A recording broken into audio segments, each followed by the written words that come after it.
आकाशवाणी है। कोविड-19 विशेष कार्यक्रम के अंतर्गत प्रस्तुत है कोरोना वायरस संक्रमण की वर्तमान स्थिति पर चर्चा, जिसे प्रस्तुत कर रहे हैं आकाशवाणी संवाददाता नवीन सक्सेना। इस कार्यक्रम में आमंत्रित स्वास्थ्य विशेषज्ञ हैं नई दिल्ली में डॉक्टर राम मनोहर लोहिया अस्पताल के डॉक्टर A.K. वार्ष्णेय। नमस्कार। इन दिनों पूरे देश में कोरोना से रक्षा कवच के रूप में वैक्सीन लगाने का अभियान चल रहा है और कोरोना के मामले जो हैं वो भी लगातार कम होते जा रहे हैं, यानी दूसरी लहर जो है उसकी जो पीक है वो लगातार कम होती चली जा रही है। लेकिन वैक्सीन लगवाने के बाद भी कई बार लोगों में तरह तरह के भ्रम होते हैं, कुछ भय होता है और तरह तरह के लक्षण भी आ रहे हैं। इसके अलावा कोरोना को लेकर भी हमारे श्रोताओं में, हमारे लिसनर्स में बहुत सारे प्रश्न हैं, बहुत सारी जिज्ञासाएं हैं जिन्हें वो जानना चाहते हैं। इसी के चलते हम रोजाना कार्यक्रम कर रहे हैं कोरोना जागरूकता श्रृंखला, और हमारे साथ होते हैं स्वास्थ्य विशेषज्ञ जो आपके प्रश्नों का जवाब देते हैं, आपकी जिज्ञासाओं को शांत करते हैं और आपको बताते हैं कि किस तरह से हमें इस महामारी से लड़ना है, किस तरह से हमें इससे सावधान रहना है और उससे कौन कौन से उपाय हमें अपनाने हैं कि हम इससे, इसके दौरान और इसके बाद भी अपने आप को सुरक्षित रख सकें। आज हमारे साथ हैं डॉक्टर राम मनोहर लोहिया अस्पताल के डॉक्टर A.K. वार्ष्णेय, जो आज हमारे साथ इस चर्चा में भाग लेंगे और आपके सवालों का जवाब देंगे, आपकी जिज्ञासाओं को शांत करेंगे। डॉक्टर वार्ष्णेय, कार्यक्रम में आपका स्वागत है। जी, धन्यवाद आपका। अगर हमारे श्रोता हमारे साथ इस कार्यक्रम में जुड़ना चाहते हैं तो फोन कर सकते हैं 1800-115767 पर। यह नंबर टोल फ्री है। आप देश के किसी भी कोने से बिना किसी शुल्क के हमें सीधे फोन कर सकते हैं। इसके अलावा आप 23314444 पर भी सवाल पूछ सकते हैं। दिल्ली से बाहर के श्रोता हैं तो 011 लगाना न भूलें। डॉक्टर वार्ष्णेय, अब जब कोरोना के जो मामले हैं, जो कोरोना के जो केसेस हैं वो लगातार कम हो रहे हैं और इसके बावजूद भी क्या है कि कुछ लोगों में भय है, कुछ लोगों में तरह तरह के और भी समस्याएं हैं, जिसे हम पोस्ट कोविड की समस्याएं हम कह सकते हैं। अगर हम कुछ विशेष मरीजों की बात करें तो कई मरीजों में कोविड के दौरान या उससे ठीक होने के बाद दिल से संबंधित या दूसरी बीमारियां और कॉम्प्लिकेशन देखने को मिल रही है। ऐसा क्यों है डॉक्टर वार्ष्णेय? देखिए, बिल्कुल ठीक कह रहे हैं कि कोविड से जब मरीज सही हो जाता है तो बहुत से लोग अगर आईसीयू में रुके हुए हैं तो जब वहां से डिस्चार्ज होते हैं तो वहां का जो वातावरण होता है या जिस चीज से वो गुजरे हुए होते हैं उससे एक मानसिक रूप पर डर बैठ जाता है। तो एक तो ये वो चीज हो गई। दूसरे कई बार ये होता है कि जो कोविड वाले पेशेंट हैं, कई पेशेंट में हम लोगों ने देखा कि जो ब्लड हमारा है वो थोड़ा सा क्लॉटिंग बढ़ जाती है और उसमें एक जो टेस्ट होता है डी डाइमर वो बढ़ जाता है। और कई पेशेंट में हम एंटीकोगुलेंट उसको इस्तेमाल करते हैं जिससे कि खून पतला रहे। और जो लोग पुराने हार्ट के पेशेंट हैं उनमें ये परेशानी होने की संभावना और बढ़ जाती है। तो इसमें मैं यही कहना चाहूंगा कि अपने जो डॉक्टर हैं, जो उन्होंने सलाह दी है आप डिस्चार्ज होने के बाद जो दवाइयां बोली हैं वो नियमित रूप से जरूर लें। जो पुरानी क्रॉनिक बीमारी के मरीज हैं, जैसे शुगर के पेशेंट हैं, हार्ट के पेशेंट हैं, ब्लड प्रेशर के पेशेंट हैं या और कोई बीमारियां हैं, उनका वो नियमित रूप से चेकअप कराते रहे, नियमित दवाइयां रहे। स्वयं अपनी दवाइयां रोकें नहीं और बदलें नहीं, क्योंकि कई बार हमने देखा कि पेशेंट अपने आप ही दवाइयां बदल देते हैं या उनको लगता है कि अब ये ब्लड प्रेशर हमारा ठीक है, शुगर ठीक है तो दवाई रोक देते हैं या खाने पीने का उतना ध्यान नहीं रख पाते। और पोस्ट कोविड के बाद कई बार कमजोरी भी होती है तो जो पहले से व्यायाम कर रहे होते हैं वो भी नहीं कर पाते। तो कई कारण मिलकर ये होता है कि कुछ पेशेंट में हार्ट की प्रॉब्लम ऑब्जर्व हुई है या ब्रेन की प्रॉब्लम हुई है। तो इस पे नजर रखें। प्लस जरा सी भी कोई चीज है, अगर आपको डिस्चार्ज होने के बाद छाती में कोई भारीपन आ रहा है, कोई दर्द हो रहा है या कोई और तरीके की सिर में दर्द हो रहा है, चक्कर आ रहे हैं, तो उसको इग्नोर ना करें, तुरंत अपने डॉक्टर से कंसल्ट करें। तो आवश्यक पड़ने पर वो जरूरी जांचें करेंगे या फिर दवाइयां आपको उपलब्ध कराएंगे। जी, डॉक्टर वार्ष्णेय, कोरोना की पहली पीक आई, कोरोना की फिर दूसरी पीक आई और पीक आने के बाद मामले इसके कम होते भी चले गए। ऐसे में कुछ लोगों को संक्रमण भी हुआ, कुछ लोगों को वैक्सीन भी लग गया, तो ज्यादा से ज्यादा लोगों में हर्ड इम्यूनिटी का जो था वो बढ़ने लगा। ऐसे में फिर क्या थर्ड पीक आनी भी सकती है क्या, जब सभी लोगों को वैक्सीन भी लग चुके हैं, मैक्सिमम लोगों को कोरोना भी हो चुका है, उनमें ऑलरेडी एंटीबॉडीज डेवलप हो चुके हैं, फिर ये पहली, दूसरी और तीसरी वेव क्यों आती है?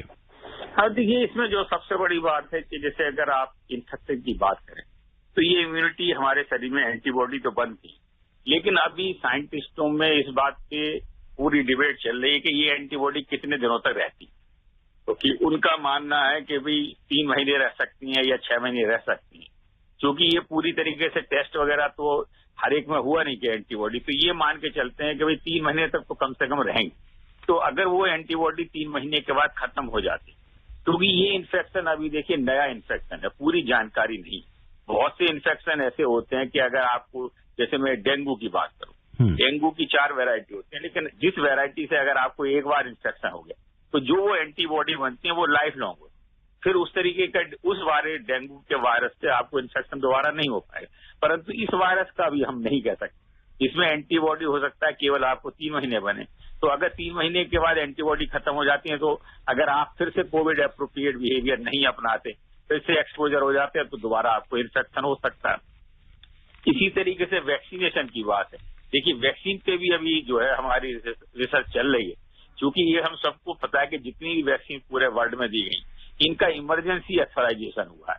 इसका मतलब है कि नॉर्मली जो वैक्सीन की डेवलपमेंट प्रोसेस होती है वो कई सालों की होती है, और कई साल के अध्ययन के बाद ये पता लगते हैं कि भाई ये वैक्सीन कितनी प्रभावी है, कितने दिनों तक प्रभावी रहेगी, इसके क्या साइड इफेक्ट। क्योंकि ये बीमारी बहुत तेजी से आई, इसमें सब जगह मृत्यु हो रही थी, तो एक इमरजेंसी यूज के तहत, चाहे वो अमेरिका हो या विदेश के और देश हो या हमारा देश है, सारी वैक्सीन इमरजेंसी यूज में दी गई। तो उनपे अभी भी रिसर्च चल रही है लगातार, और ये वैक्सीन भी हमें कितने दिनों तक एंटीबॉडी देंगी, 6 महीने देंगी, 9 महीने देंगी, साल भर देंगी, ये भी अभी अध्ययन लगातार चल रहा है। जिससे देखिए हमारे यहाँ जो हमारी स्वदेशी वैक्सीन है कोवैक्सीन, तो कोवैक्सीन की जो शुरू की ट्रायल्स हुई थी, जिन लोगों को ट्रायल में रखा गया था, उनकी अब 6 महीने पूरे हो गए। तो वो एम्स में ट्रायल हुई थी दिल्ली में, अब उनको हम बूस्टर डोज कुछ पेशेंटों को दी जा रही है वहां पे, ये देखने के लिए कि फर्दर तीसरी डोज दी जा रही है। अभी हम जनरल वैक्सीन की बात करते हैं तो 2 डोज हो रहे हैं सबको, उनको ये तीसरी डोज बूस्टर दी जा रही है, और ये देखने के लिए कि ये एंटीबॉडी कितने दिनों तक और आगे रह पाएंगे। तो ये लगातार अध्ययन का विषय है। तो इसलिए हम लोग बार बार कह रहे हैं, चाहे आपको इन्फेक्शन पहले हो गया हो, चाहे आपको वैक्सीन की दोनों डोज लग गई हो, और देखिए दोनों डोज लगने के बाद ही कोई भी वैक्सीन 80% से ज्यादा प्रभावी नहीं है, तो 20% लोगों में तो वैसे भी इन्फेक्शन हो सकता है। इसलिए बचाव के जो साधन है, वो साधन जो हम बार बार कहते हैं कोविड एप्रोप्रिएट बिहेवियर, जिसका मतलब है कि जब घर से बाहर आप निकलें तो प्रॉपर तरीके का मास्क लगा के रखें, और प्रॉपर तरीके से अच्छा मास्क लगाएं और प्रॉपर तरीके से लगाएं, और आपका नाक और मुंह ढका होना चाहिए। प्लस आप जितनी भी सामाजिक दूरी है वो बना के रखें, और आंखों के कोई गंदी चीज आपके हाथ में आ रही है, कुछ आ रही, तो अच्छी तरीके से हाथ को वॉश करें, क्योंकि ये इन्फेक्शन देखिए हमारे नाक, मुंह और आंखों की जो म्यूकस मेम्ब्रेन, इसके जरिए हमारे शरीर में प्रवेश करता है। तो जब तक देखिए, जैसे आप कहेंगे कि तब हमें पता लगेगा कि भाई, तो ये मान के चलिए कि जब स्वतः केस कम होने शुरू हो जाए, तब हम समझेंगे कि भाई अच्छा, वैक्सीनेशन का जहां तक सवाल है, बहुत बड़ा देश है हमारा, तो अभी देखिए वैक्सीनेशन करीब लोगों को 20 करोड़ के करीब लोगों को लगे हैं, लेकिन फिर भी बहुत लंबा समय लगेगा, क्योंकि बहुत बड़ा हमारा देश है। तो इसमें अगर हम ये मान के चलें कि भाई 18 के ऊपर के जितने लोग हैं, तो वो भी लगभग 100 करोड़ के लोग हो जाएंगे। तो इतने लोगों को 2 डोज वैक्सीन लगने में वक्त लगेगा। तो जब तक वैक्सीन डेवलप होती है या नेचुरल हर्ड इम्यूनिटी आती है, उसका पता हमें जब ही लगेगा जब वो इन्फेक्शन कम होने लगेंगे, जब वो अपने आप ही वायरस के केस कम है, तभी हम अपने को सुरक्षित मान पाएंगे। उस समय तक हमें मास्क का उपयोग जरूर करना है, अनावश्यक सामाजिक रूप से एक दूसरे को नहीं मिलना, और अपने हाथों की सफाई पे ध्यान रखना। जी डॉक्टर वार्ष्णेय, अक्सर देखा जा रहा है कि किसी व्यक्ति ने कोरोना की पहली डोज ले ली है वैक्सीन की, और पहली डोज लेने के कुछ दिनों बाद ही उसे बुखार हो जाता है और उसकी तबीयत बिगड़ जाती है, ऐसा क्यों हो रहा है? देखिए, 2 चीजें हो सकती हैं। कई बार तो देखिए जो वैक्सीन लगती है उसका हल्का साइड इफेक्ट 1-2 दिन तक रह सकता है, वो तो वैक्सीन की वजह से हो सकता है। आपको थोड़ा सा हल्का बुखार आ सकता है, वैक्सीन वाली जगह पर दर्द हो सकता है, कुछ हल्का सा मसल दर्द हो सकता है, ये तो है। तो ये ज्यादातर केस में 24 से 72 घंटे में ये खत्म है। अगर उसके बाद ये है तो फिर कई बार ये होता है कि जो वैक्सीन जगह आप लगाने जा रहे हैं, अगर वहां पे आपने मान लीजिए कोविड एप्रोप्रिएट बिहेवियर नहीं अपनाया, वहां पे आपने अच्छी तरीके से मास्क नहीं लगाया, और चूंकि जब वैक्सीन लगाए जाते हैं तो एक हॉल में या कहीं पे भी है, वैक्सीन लगाने के बाद आधा घंटे तक लोग वहां बैठते हैं।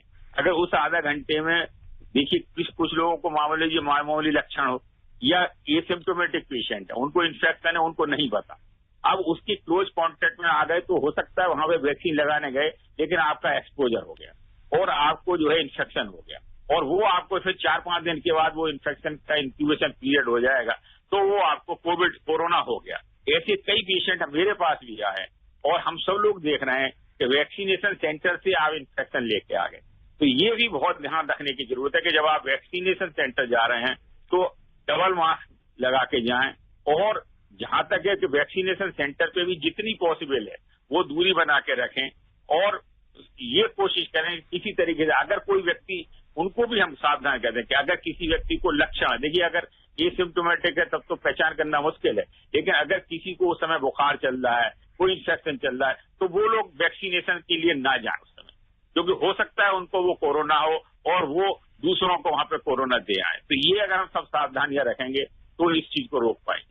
जी, यानी वैक्सीनेशन लेने से पहले हमें अपना कुछ सामाजिक दायित्व भी निभाना होगा ताकि हम और लोगों को इफेक्ट ना कर सके। जी, डॉक्टर वार्ष्णेय कहते हैं कि इम्यूनिटी अच्छी होगी तो कोरोना का जो संक्रमण होगा कम होगा या नहीं होगा। ऐसे में विटामिन सी का इम्यूनिटी बढ़ाने में क्या रोल रहता है? देखिए, जो हमारा पौष्टिक सामान है, जो पौष्टिक खाना है, जैसे प्रोटीन वाली चीजें हैं या हमारे विटामिन से मिनरल है, ये एक मात्रा में तो ठीक है, लेकिन जो विटामिन सी देखिए जो नेचुरल है, जो हमारी रिक्वायरमेंट होती है जनरल बॉडी की, वो हमारे को 50-100 मिलीग्राम से ज्यादा की नहीं होती। और जो हमारे को विटामिन सी वाली चीजें हैं, जैसे आंवला है, नींबू है, मौसमी है, सिट्रस फ्रूट हैं, उस तरीके की अमरूद है, जो नेचुरल, उनके द्वारा तो लेना ठीक है, परंतु गोली में एडवाइज नहीं करता है, क्योंकि देखिए अगर आप लगातार मात्रा में विटामिन सी की हाई डोज लेते रहेंगे, क्योंकि एक टैबलेट 500 मिलीग्राम की होती है, उससे आपको नुकसान होने का डर है, उससे आपको पथरी भी बन सकती है। तो वो विटामिन सी ऐसा नहीं है कि कोई बहुत तो इस तरीके की कहीं भी जो है, अगर देखिए जब बीमार हैं आप तो 5-7 दिन अगर आपने विटामिन सी डॉक्टर ने एडवाइज किया उस समय तक तो ले सकते हैं, परंतु रेगुलर बेसिस पे आप रोज एक गोली विटामिन सी की खा रहे हैं तो वो आपको फायदा न करके आपको नुकसान करेगा। जी, तो ऐसे में बहुत ही ध्यान रखना होगा और ख्याल रखना होगा और अपने डॉक्टर से पूछकर ही विटामिन सी की दवाई लेनी होगी। देखिए कोई भी दवा, चाहे कोई भी विटामिन है, कोई, ये सब दवाइयां हैं, और दवाई का फायदा हमारे शरीर को जब ही होता है जब हमारे शरीर में उसी की कमी, अगर हमारे शरीर में उसी की कमी नहीं है तो वो हमें फायदा नहीं करेगी, वो हमें नुकसान कर सकती है। अगर वो हमारे शरीर में इकट्ठा हो जाती है, नहीं तो वेस्ट चली जाएगी, हमारे यूरिन स्टूल से पास हो जाएगी। इसलिए डॉक्टर जब सलाह दे, अगर उसको पता है कि भैया कुछ ऐसे लक्षण दिखाई दे रहे हैं कि ये पर्टिकुलर विटामिन की आपके शरीर में कमी हो सकती है, या फिर हम कुछ जांच कराते हैं तो ये आपको विटामिन डी की कमी है या आपको कोई कैल्शियम की कमी है या किसी चीज की कमी है, तो उसका आयरन की कमी है, तो उसका रिप्लेसमेंट तो ठीक है। सिर्फ अपने इमेजिनेशन से कोई भी चीज खाना वो सही नहीं है, क्योंकि वो सब दवाइयां हैं, केमिकल है और उनके नुकसान हो सकते हैं। जी, डॉक्टर वार्ष्णेय, कोरोना पीड़ित व्यक्ति कोरोना के दौरान तरह तरह के टेस्ट कराता है, RT-PCR है, CT स्कैन है, इसमें एक टेस्ट होता है जिसे CRP टेस्ट कहा जाता है।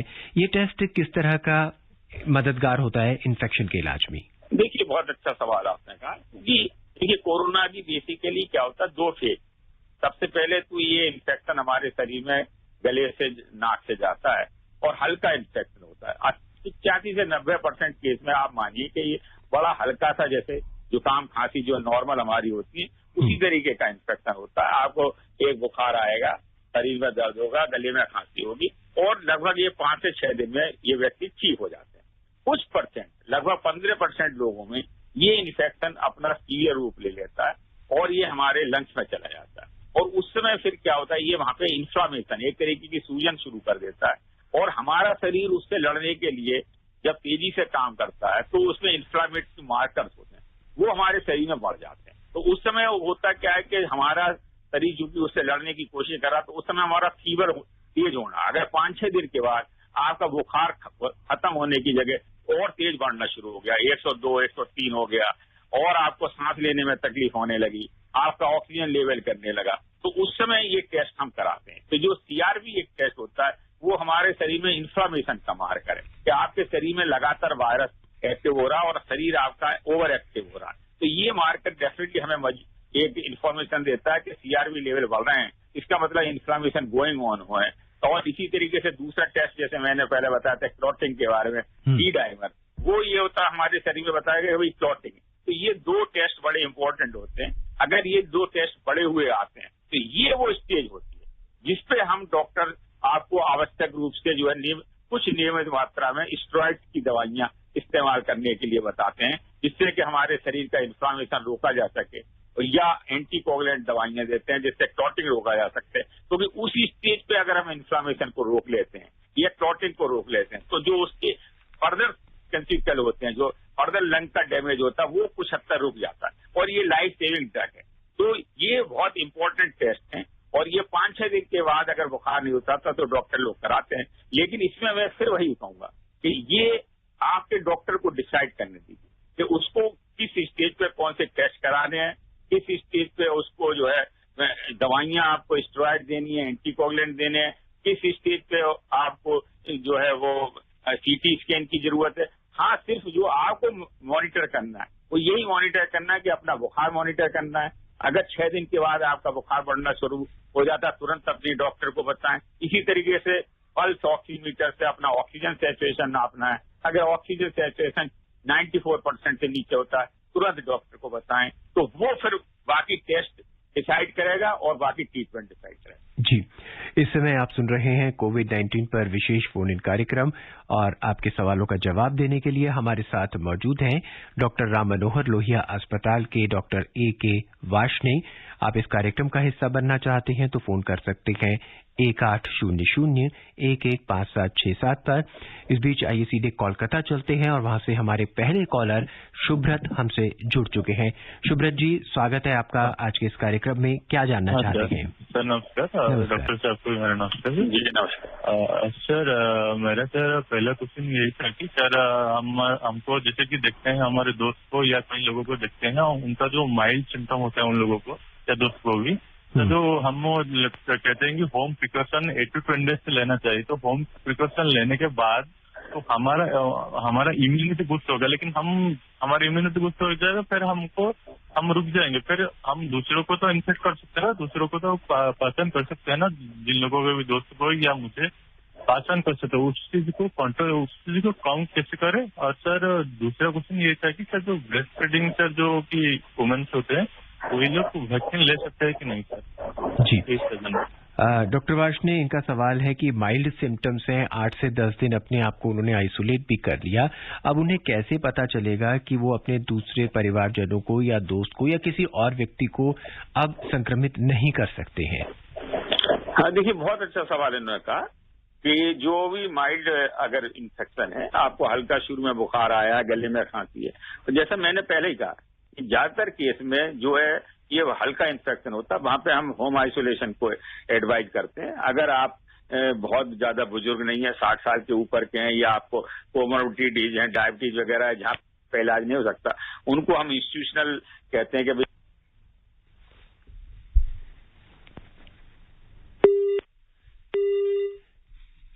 लगता है डॉक्टर साहब से संपर्क हमारा अभी नहीं हो पा रहा है कुछ तकनीकी दिक्कतों के कारण।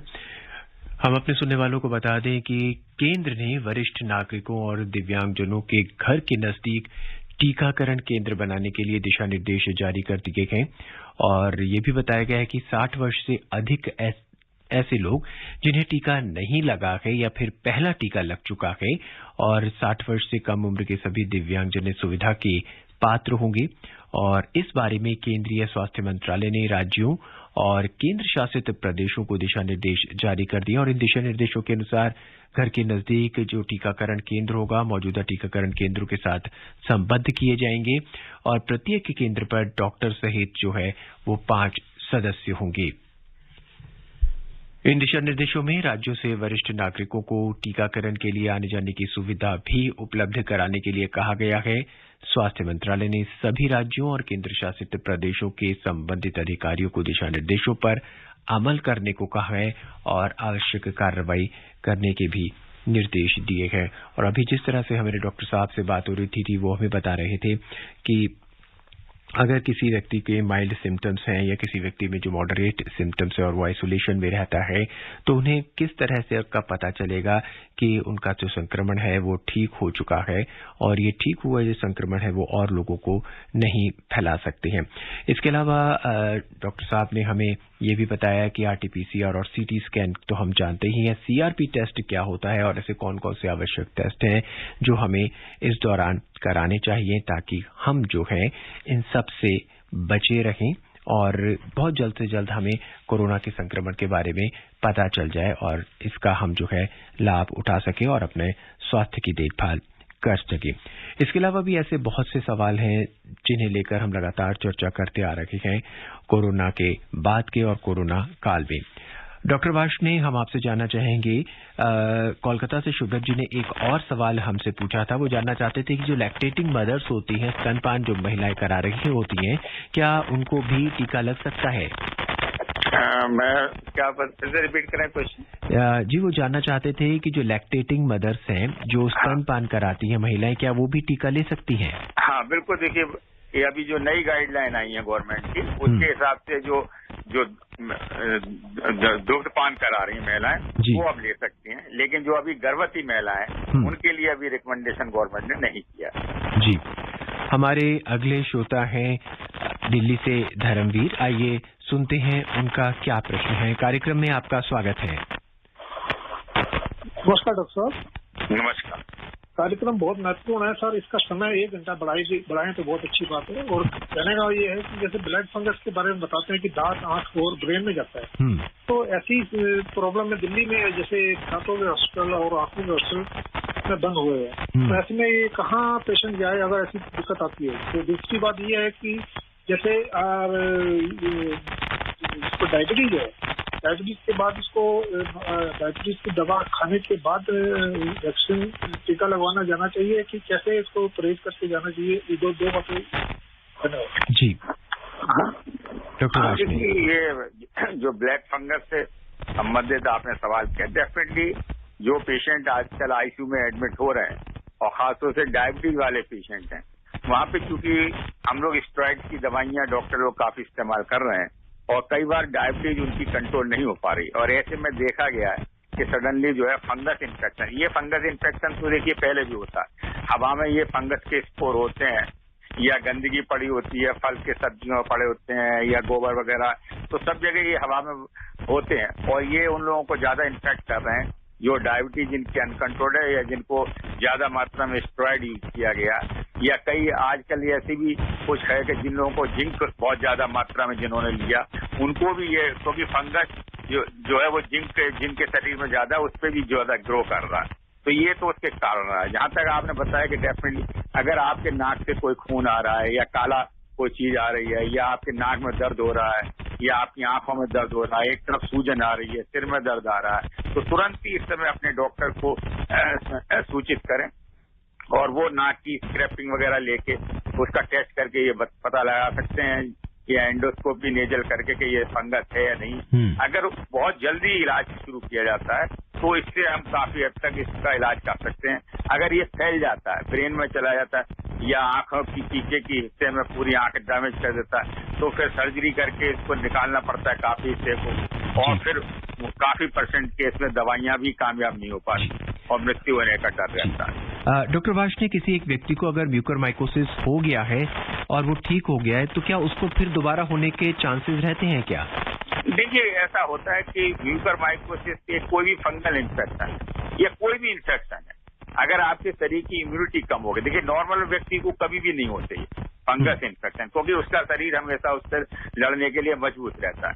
जो व्यक्ति खासतौर से जैसे जो डायबिटिक व्यक्ति है, उनकी इम्यूनिटी हमेशा कमजोर रहती है, और अगर वो अपने शुगर के लेवल को आइडियली नहीं कंट्रोल कर पा रहे, तो उसमें सब तरीके के, केवल फंगल नहीं, बैक्टीरियल इन्फेक्शन भी, फंगल इन्फेक्शन भी, वायरल इन्फेक्शन, हर इन्फेक्शन होने का खतरा उनके यहाँ ज्यादा होता है, क्योंकि आपका शरीर की जो लड़ने की शक्ति कम है। तो इसलिए जो बेसिक चीजों को कंट्रोल करना बहुत जरूरी है। उन्हें और ज्यादा अपने शुगर को कंट्रोल करना चाहिए अपने डॉक्टरों की सलाह के हिसाब से, और ज्यादा जो है वो अपनी सफाई का ध्यान रखना चाहिए, अपनी पर्सनल सफाई का, अपने वातावरण की सफाई का, तभी इन्फेक्शन से हम बार बार बच सकते हैं। जी, हमारे अगले श्रोता हैं बड़ौत से महेश शर्मा। आइए उनका भी सवाल सुन लेते हैं। महेश जी, कार्यक्रम में आपका स्वागत है। नमस्कार जी। नमस्कार। बेहतरीन प्रोग्राम पेश करने के लिए आपका बहुत बहुत धन्यवाद देते हैं। जी धन्यवाद। और सवाल है जी, छोटे बच्चों को ना कैसे बचाएं? स्कूल भी बंद है, सब कुछ बंद है जी। डॉक्टर वार्ष्णेय ये जानना चाहते हैं कि छोटे बच्चों को हम कोरोना से कैसे बचा के रख सकते हैं? हाँ देखिए, बहुत अच्छा इनका सवाल है और ये सारे मतलब देश की इस समय चिंता है, सरकारों की भी चिंता है और हर परिवार की भी चिंता है। और इसी के बदौलत देखिए हमने स्कूल सरकार ने अभी बंद कर रखे हैं जिससे बच्चे एक्सपोज ना हो। पेरेंट्स ने भी अभी घर से बच्चों को निकलना बाहर बंद कर दिया है, बाहर आउटडोर एक्टिविटी उनकी बंद कर दी है, क्योंकि असली चीज है कि देखिए एक्सपोजर अगर आपका नहीं होता तो काफी हद तक आप उस चीज से बच सकते हैं। जैसा देखिए पीछे हम लोगों का अनुभव अभी रहा है कि अगर मैं दिल्ली की जैसे बात करूं या पूरे देश की हम बात कर रहे थे कि हमारे यहाँ अभी एक महीने पहले 26,000 केस पर डे आ रहे थे दिल्ली में। जब हमने लॉकडाउन किया तो अब ये केस घट के जो है 1,000-1,500 हो गए। तो इसका मतलब वही है कि एक्सपोजर खत्म हो गया। जब लोगों का आपस में बाहर आना बंद हो गया, लोगों का मिलना जुलना बंद हो गया, तो वो वायरस एक से दूसरे में फैलना बंद हो गया। तो बच्चे चूंकि घर में हैं, अब उनको वायरस कौन लेके जा सकता है? जो बाहर देखिए जो बच्चे और वृद्ध लोग हैं वो तो जहां तक है अपने घर में रहें, जो एडल्ट हैं अपना काम करने के लिए जा रहे हैं तो उनके लिए बहुत एहतियात बरतना जरूरी है। वो घर से बाहर निकलें तो N95 मास्क लगाएं या डबल मास्क जाएं, अपनी जैसे दूरी का ख्याल रखें। और जब घर के से अपने बाहर घर के भीतर आते हैं तो अच्छी तरीके से अपने कपड़ों को एक तरफ कर दें, वॉश कर लें और तभी अपने लोगों से मिलें।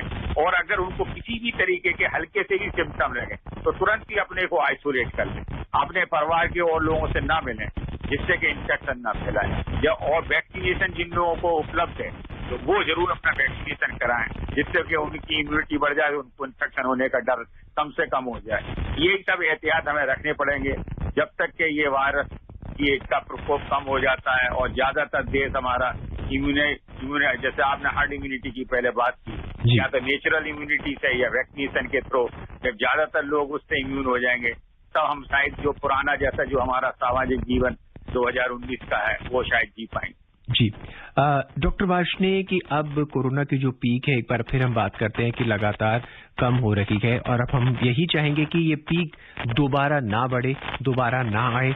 ऐसे में आप हमारे लिसनर्स को, हमारे श्रोताओं को क्या संदेश देना चाहेंगे? देखिए बिल्कुल ठीक है। एक तरफ तो देखिए सिंपल सॉल्यूशन होता है कि हमने सब चीज लॉकडाउन कर दी और लॉकडाउन करने के बाद हम ना किसी से मिल रहे हैं, ना बाहर जा रहे हैं, ना कुछ कर रहे हैं, तो ये हमारे इन्फेक्शन कम हो गए। पर ये बहुत महंगी चीज है, इसमें हमारी सारी इकोनॉमिक एक्टिविटी बंद हो जाती है, काफी लोगों की रोजी रोटी पे इस पे असर पड़ता है, जो दैनिक के मजदूर हैं जो लगातार कर रहे हैं, और ये लंबे समय तक हम कर भी नहीं सकते। तो ये बहुत जरूरी है कि जब हम फिर से ओपन अप होंगे, ग्रेजुअली धीरे धीरे फिर से हम ओपन अप होंगे, जो हमें करना भी पड़ेगा, लेकिन हमें जो कोविड एप्रोप्रिएट बिहेवियर है वो इस समय और ज्यादा जो करना है। क्योंकि जब हम ओपन कर रहे हैं तो ये नहीं समझते कि ये ना समझे कि सब चीज फिर से नॉर्मल हो गई। तो जो बहुत आवश्यक कार्य है वो जरूर करें, लेकिन एक तो हमेशा मास्क पहन के रहें। वर्क चाहे किसी भी जगह, चाहे मार्केट में जा रहे हो, चाहे अपने ऑफिस में काम कर रहे हो, घर के बाहर अगर आप हैं तो हमेशा मास्क पहन के रखें। जहां तक जरूरी है, जब तक मैंने पहले कहा ये बीमारी का प्रकोप कम नहीं हो जाता, आप पार्टी वार्टी अनावश्यक करना, अनावश्यक गैदरिंग करना, अनावश्यक सामाजिक चीजें करना, या हमने धार्मिक प्लेस पे जाना, या किसी भी लार्ज गैदरिंग है उनको अवॉइड करें। तो ऑफिस स्पेस पे भी अगर आप अपना खाना खाएं तो चुपचाप अपने जगह खाएं। इस कार्यक्रम में सब हम करेंगे तो हम इससे अपने को बचाव। धन्यवाद डॉक्टर, इस कार्यक्रम में हमसे जुड़ने के लिए आपका बहुत बहुत धन्यवाद। जी धन्यवाद। आज के इस कार्यक्रम में बस इतना ही। कोविड-19 विशेष कार्यक्रम के अंतर्गत अभी आप सुन रहे थे कोरोना वायरस संक्रमण की वर्तमान स्थिति पर चर्चा, जिसे प्रस्तुत कर रहे थे आकाशवाणी संवाददाता नवीन सक्सेना। इस कार्यक्रम में आमंत्रित स्वास्थ्य विशेषज्ञ थे नई दिल्ली में डॉक्टर राम मनोहर लोहिया अस्पताल के डॉक्टर A.K. वार्ष्णेय। ये कार्यक्रम आकाशवाणी के समाचार सेवा प्रभाग द्वारा प्रस्तुत किया गया। इसे आप हमारे mobile app news on AIR पर भी सुन सकते हैं। इस कार्यक्रम के संबंध में अपनी प्रतिक्रिया आप हमें ईमेल कर सकते हैं। पता है airnsdtalks@gmail.com। ये कार्यक्रम फिर से सुनने के लिए लॉग ऑन करें हमारी वेबसाइट newsonair.com।